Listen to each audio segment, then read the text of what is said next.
नमस्कार दोस्तों। हिंदी साहित्य की श्रृंखला भाग 2 में आपका स्वागत है। इसमें इतिहास लेखन की पद्धतियों को आपके सामने प्रस्तुत किया गया है और समय व्यय नहीं करते हुए आगे बढ़ा जा रहा है।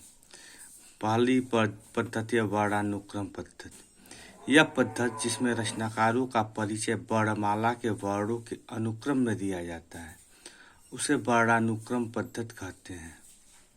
इसे बहुत भोड़ी पद्धति माना जाता है।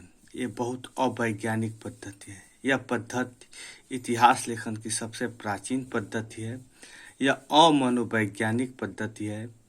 गार्सा द तासी ने इस्त्वार द ला लिटरेट्यूर एंडुई हिंदुस्तानी तथा ठाकुर शिव सिंह सेंगर ने शिव सिंह सरोज में वर्णानुक्रम पद्धति का प्रयोग किया है। ऐसे ग्रंथों को ज़्यादा से ज़्यादा साहित्यकार को उसकी संज्ञा दी जा सकती है क्योंकि इसमें वर्ण क्रम के अनुसार ही रचनाकारों को रखा जाता है। दूसरी पद्धति है कालानुक्रम पद्धति। वह पद्धति जिसमें रचनाकारों का परिचय उनके जन्म के अनुसार दिया जाता है उसे कालानुक्रम पद्धति कहते हैं। यह इतिहास लेखन की सबसे लोकप्रिय प्रचलित पद्धति है। हिंदी साहित्य के इतिहास लेखन में इस पद्धति का प्रयोग सर्वप्रथम जॉर्ज अब्राहम ग्रियर्सन ने the modern vernacular literature of Hindustan नामक ग्रंथ में किया। मिश्र बंधुओं ने मिश्र बंधु विनोद में भी कालानुक्रम पद्धति का प्रयोग किया है। अगली पद्धति आलोचनात्मक पद्धति। वह पद्धति जिसमें रचनाकारों के परिचय से ज़्यादा रचनाओं के गुण दोष बतलाने पर बल दिया जाता है उसे आलोचनात्मक पद्धति कहते हैं। डॉक्टर राम कुमार वर्मा ने आलोचनात्मक पद्धति का प्रयोग हिंदी साहित्य का आलोचनात्मक इतिहास में किया है। अगली पद्धति है वैज्ञानिक पद्धति। इतिहास लेखन की वह पद्धति जिसमें शास्त्रीय मान्यताओं, भाषा विज्ञान आदि के आधार पर रचनाओं का मूल्यांकन किया जाता है उसे वैज्ञानिक पद्धति कहते हैं।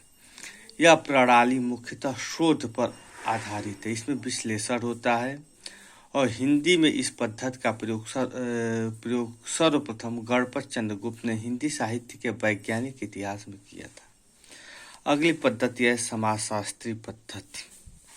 इतिहास लेखन की वह पद्धति जिसमें रचनाकारों का मूल्यांकन उनके द्वारा समाज को प्रभावित करने के आधार पर किया जाता है इसे समाजशास्त्री पद्धति कहते हैं। आचार्य हजारी प्रसाद द्विवेदी ने अपने तीनों इतिहास ग्रंथों हिंदी साहित्य की भूमिका, हिंदी साहित्य उद्भव और विकास तथा हिंदी साहित्य का आदिकाल में समाज शास्त्रीय पद्धति का ही प्रयोग किया है। अगली पद्धति है विदेहवादी पद्धति। यह इतिहास लेखन की नवीनतम व सर्वश्रेष्ठ पद्धति है जिस पद्धति में रचनाकार का जाति, वातावरण, क्षण, युग विशेष की प्रवृत्ति, भाषा तथा